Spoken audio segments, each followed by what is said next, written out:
ارشاد فرمایا ہے کہ یہ دن جو ہے اللہ کے نزدیک تمام دنوں سے زیادہ افضل دن ہے.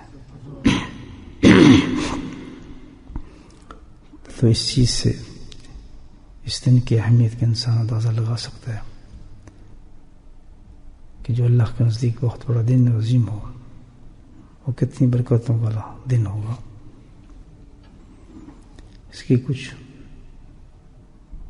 برکات کی اور اہمیت کی وجوہات حدیث میں مختلف بزرگان دین نے بیان فرمائی ہیں کہ اس کی فضیلت کے اس اعتبار سے اللہ نے کس قدر واقعات اس دن کے اندر پیدا فرمایا. سب سے بڑی چیز تو یہ کہ اس کائنات کا وجود جو آیا یہ سارے جو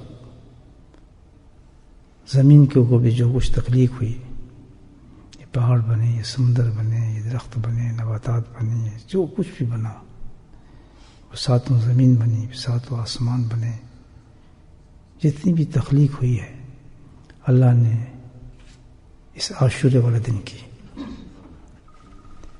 اس کے علاوہ یہ کہ لوح اور قلم جو ہے وہ بھی اسی دن عاشورے کے دن پیدا کیا گیا. مزید اس کی اہمیت یہ ہے کہ ملائک جو ہیں جتنے بھی جبریل علیہ السلام اور دوسرے ملائک جتنے بھی ہیں وہ بھی عاشورہ کی روزی پیدا کیے گئے. کتنی اہمیت ہوگی اس دن کی، سبحان اللہ. اور اس کے علاوہ حضرت آدم علیہ السلام کی پیدائش بھی اسی روز ہوئی اور آپ کو جنت بھی اسی روز میں داخل کیا گیا. حضرت ابراہیم علیہ السلام کی پیدائش اسی روز ہوئی. حضرت عیسیٰ علیہ السلام کی پیدائش بھی اسی روز ہوئی، عاشورہ کے روز ہوئی ہے. اور مزید واقعات اور انبیاء کے ساتھ جو ہوئے،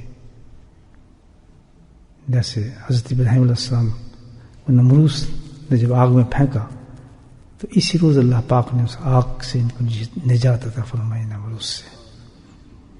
بہت اہم الفاظ ہے دیکھیے. اور یہی روز تھا موسیٰ علیہ السلام کا جو بڑا دشمن تھا فرعون، اللہ نے اسی روز اس کو غرق کیا نیل کے اندر. یہ وہ روز تھا. تو کس دن کی انسان یادگار بنائے اس دن آپ سوچیں کتنا اہم دن ہوگا. اور یہ بھی ہے کہ عیسیٰ علیہ السلام کو اسی روز اٹھایا گیا آسمانوں پر. حضرت داؤد علیہ السلام کی لرزش کو اسی دن میں معاف فرمایا گیا. تمام نبیوں سے کچھ نہ کچھ تعلق بنتا. حضرت ایوب علیہ السلام جو شفا دی گیا اللہ تعالیٰ نے اسی روز عطا فرمائی. اور سلیمان علیہ السلام ان کو جو سلطنتیں دی گئی جنات کی آسمان کی سب وہ بھی اسی روز عطا فرمائی گئی. تو یہ آپ دیکھیں اس دن کا ساری برکاتوں کو جمع کریں اللہ تعالیٰ نے جو اس میں کیا تو کتنی برکتیں اس دن میں آ جاتی ہیں. اور امت محمدی کے لیے تو بہت ہی الحمدللہ رحمت ہے کہ تمام انبیاء کے بعد جتنی بھی چیزیں آئیں وہ ساری کی ساری اس امت کو میسر آ گیا مل گئی الحمدللہ اس دن میں. اور کیونکہ سارے اہم واقعات اللہ پاک نے اس دن میں رکھے. تو اسی دن میں ایک بہت بڑا واقعہ جو ہوا اس امت کے اندر بہت بڑا واقعہ ہے. اس کی اہمیت کا اندازہ آپ یہ کر لیں کہ اسی لسٹ میں وہ واقعہ آتا ہے. ہم نے اس لسٹ میں نہ آتا. ظاہر ہے بہت ہی اہم ہوگا اللہ کی حکمت کے اعتبار سے، یہ امت کے اعتبار سے، یہ ہم سب کے اعتبار سے. ہم تو جہاں تک سمجھیں اس کو سمجھیں، لیکن ظاہر ہے جو اسی لسٹ میں آ رہا ہے تو کتنی اہمیت ہوگی اس واقعے کی. اور وہ ہے شہادت امام حسین علیہ السلام. بہت بڑا میسج ہوگا. اس کا میسج یہ نہیں ہے کہ آپ سینہ کو بھی کر لیں اور الٹی سیدھی حرکتیں کر لیں یا بس جو ہر چیز کو. تو ہم نے جان بچانے کے لیے نا یہ ایک بہت بڑا فتنہ ہے کہ ہم نے بڑے بڑے جو دین آتے ہیں نا، بڑے بڑی جو الحمدللہ اللہ کی طرف سے رحمت آتی ہیں، ہم نے اپنی جان بچانے کے لیے اس میسج کو چھپانے کے لیے نا اس کو ہم اپنے ڈیکوریشن بنا لیتے ہیں، بڑے آرام سے اس کو بڑے مزے سے کھاتے پیتے اور مزے کرتے ہوئے جناب اس دن کو ان گھڑیوں کو گزارتے ہیں تاکہ اس کی اہمیت اور میسج جو ہمارے اندر آئے نا اس کو روک دیا جائے۔ یہ ہے آج کا آپ دیکھ رہے ہیں، دن تو کم نہیں دی اللہ پاک نے، ہر جو عظیم دن ہے، رمضان کی راتیں دیکھیں، ليلۃ القدر دیکھیں، حج دیکھیں، اور پھر ویسے آپ ایام دیکھیں، اور یہی دیکھ لیں عاشورہ کو دیکھ لیں۔ ہمارے 99 کے پرسنٹ پتہ ہی نہیں ہوگا عاشورہ کا مطلب کیا ہے، پتہ ہی نہیں ہوگا۔ کچھ اتنے خلاف ہو گئے، اتنے وہ نام ہی نہیں لیتے امام حسین کا، کیوں؟ یہ مماثلت ہو جائے گی اس گروپ سے جو سینہ پیٹتے ہیں۔ استغفر، ایک آدمی کو شیطان ہے، آپ کسی حق کو چھپا دیں گے، ذکر ہی نہیں کرتے، اہمیت ہی نہیں بتاتے۔ اور جبکہ ایک شاعر علامہ اقبال نے کتنا اتنا زبردست اس واقعے کو بند کر دیا ایک ہی شعر میں، اسلام زندہ ہوتا ہے ہر کربلا کے بعد۔ بتائیں اللہ نے ان کے دل پہ کیسا اثر ڈالا کہ بھئی یہ تو ایسا واقعہ ہے کہ ہر سال عاشورہ کے بعد اسلام زندہ ہوتا ہے ہر کربلا کے بعد۔ مرگے حسین اصل میں مرگے یزید ہے، پہلا فکر اس کے، مرگے حسین اصل میں مرگے یزید ہے، اسلام زندہ ہوتا ہے ہر کربلا کے بعد۔ اور امام حسین کا جو مقابل تھا وہی معاملہ تھا، نماز بھی پڑھتا تھا بھی بڑے باپ کا بیٹا۔ دیکھیں آپ تو یہ سب کچھ کیا ہے، بالکل کچھ وقت نہیں رکھتی یہ چیزیں، یہ چیزیں کوئی وقت نہیں رکھتا جب تک کہ وہ شخص مکمل اطاعت پہ نہ ہو، شریعت کے اطاعت پہ نہ ہو۔ اس دھوکے کو ختم کیا گیا کہ جو دین ہے یہ دکھاوا نہیں، بناوٹ نہیں، اصل دین جو دین ہے وہ کیا ہے، کہ وہی دین ہے جو نبی کریم صلی اللہ علیہ وسلم لے کر آئے ہیں، تا قیامت تک اس میں ذرا بھی تبدیلی نہیں آ سکتی۔ یہ بتائیے کوئی بھی اپنے نفس پر اپنے حساب سے اس دین کے اندر تبدیلی نہیں کر سکتا۔ جو شریعت لے آئے نبی کریم صلی اللہ علیہ وسلم وہ تا قیامت اور آخر تک اس نہیں چلنا ہے۔ ادھر کیا کام شروع ہوا تھا، وہ کیا تھا کہ جو فتنہ اصل میں قیامت تک چلنا تھا اس دین کے اندر، دین آپ سے اس کے بعد قیامت تک جو فتنہ چلنے تھے، جو فتنے تھے کریٹ ہونے تھے، اللہ سبحانہ تعالیٰ نے اس کے بارے میں اس قربانی پر یہ بتا دیا گیا کہ اس قربانی کا یہ تھیم نکالا گیا، یہ بتایا گیا اس میں کہ بھئی جب اسلام میں جو اب فتنے جو آنے والے ہیں ان فتنوں سے بچنے کے لیے تیار کیا گیا۔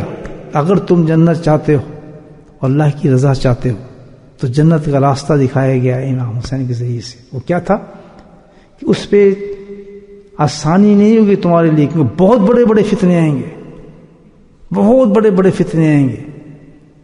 جو ان فتنوں میں غرق ہو گیا، چاہے اس کی شکل ہو، نماز ہو، عبادت ہو، لیکن وہ فتنہ اگر اس کو چپک گیا تو اس کا نام جہنم کے اندر لکھ دیا جائے گا۔ یہ پیغام، اور ان فتنوں سے بچنے کے لیے یہ گیم نہیں ہوگی، چھوٹا موٹا کام نہیں ہوگا۔ اس فتنوں سے بچنے کے لیے فرمایا اتنی سخت محنت کی ضرورت ہوگی جو کہ امام حسین نے کر کے دکھائی۔ اتنی حد تک بھی اگر قربانی دینی پڑے وہ دینی پڑے گی، اتنے عظیم اتنے بڑے بڑے فتنے ہوں گے، گریٹ فتنے آنے والے ہوں گے، تو یہاں تک بھی نوبت آ جائے گی جیسے امام حسین رضی اللہ تعالیٰ نے دی ہے قربانی، تو یہاں تک بھی دینے پڑی تو ہنس کے قبول کر لینا، اگر یہ نہیں کرو گے تو دوسری طرف جہنم ہی ہوگی اور آگ ہوگی۔ یہ ہے دین ہمارا۔ اور میرے بھائیو ایمان سے بتائیں، خود میں بھی سوچوں، آپ بھی سوچیں، واللہ ہم کوئی بچاوا نہیں فتنوں سے، میں بتا دوں۔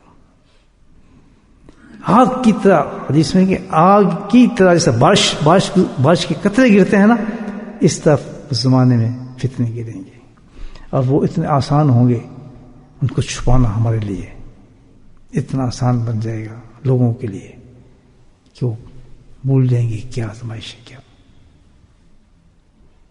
آپ یہ دیکھیں کوئی کوشش نہیں ہوگی بچنے کی. اپنے اپنے دین کے طریقے بنے ہوں گے جو سوچیں گے کہ بس اس طریقے سے ہم جنت میں پہنچ جائیں گے. یہ پیغام ہے اس شہادت پر، معمولی چیز نہیں ہے، بہت امپورٹنٹ میسج ہے.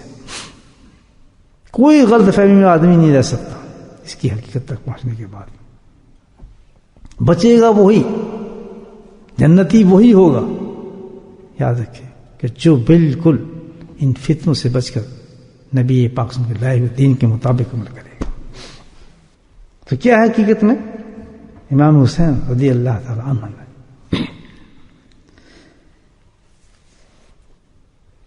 یہ میسج دیا کہ بھائی بہت بڑے فتنوں کے زمانے آئیں گے، ان فتنوں میں تم نے اسی طرح کھڑا ہونا ہوگا انڈیویجول اپنے آپ کو بچانے کے لیے. یہ نہیں کہ بھائی یہ کوئی جنگ کر رہے ہیں آپ کسی کے ساتھ، کسی نہیں، یہ تو ایک ذاتی معاملہ ہوگا. جیسے آپ مجھے نہیں پتا، ہم یہاں بیٹھے ہیں گریبان میں، ہم کس فتنے میں ہر آدمی جانتا ہے. سب سے بڑا فتنہ جو ہے اس وقت، اللہ کے نبی نے فرمایا کہ جو سب سے زیادہ میں ڈرتا ہوں جس فتنے سے، فتنے بہت بتائیں، سب سے زیادہ جو اپنی امت سے خائف ہوں، وہ کون سا فتنہ ہوگا؟ دنیا کا فتنہ ہوگا. محرابیں بھی ہوں گی، امامیں بھی ہوں گے، چہرے بنے ہوں گے، لیکن دل دنیا سے لبریز ہوں گے. اور ان کے دین کو اندر سے وہ دنیا ایسی کھا چکی ہوگی، اتنی لپیٹ میں لے لی ہوگی کہ دنیا کو ظاہر میں دھوکہ دے رہے ہوں گے، لیکن اندر سے فراڈ میں ہوں گے اور مطمئن ہوں گے اپنی ظاہری صورت کی تعریف پر. یہ نبی ایک حدیث مبارک ہے کہ سب سے زیادہ خائف ان کے دین کو ایسا کھا دے گی کہ جیسے کسی بھیڑیے کو بکریوں کے ریوڑ میں چھوڑ دو اور وہ ان کو کھا جائے. سب سے بڑا فتنہ امت کا آئے گا کون سا؟ دنیا آئے گی. حرام حرام حرام حرام. اور حرام ایسی چیز ہے کہ نہ اسے دعا قبول، نہ حج قبول، نہ عمرہ قبول، نہ عبادت قبول، نہ سجدے قبول، نہ ذکر قبول، نہ قرآن قبول، نہ دعا قبول. اور سب سے بڑا فتنہ میں انسان کو ہوگا، کر سب کچھ رہا ہوگا، وہاں قبولیت نہیں ہو رہی. کیوں؟ یہ حرام حرام حرام، جھوٹ جھوٹ، حرام جھوٹ، حرام جھوٹ. یہ فتنہ ہے ہی نہیں. اب اگر اس مقابلے میں انسان آ جائے، امام حسین کی تاریخ کو لے آئے کہ جس طرح انہوں نے اتنی پوری اولاد کو ختم کر دیا اور فتنے میں نہیں آئے، تو میں اس فتنے میں کیسے آ جاؤں؟ جو کچھ بھی میرے حالات ہو جائیں، سوال ہی پیدا ہوتا ہے میں حرام کھاؤں. امام حسین کی یاد تازہ ہو گئی، میسج مل گیا اس کو.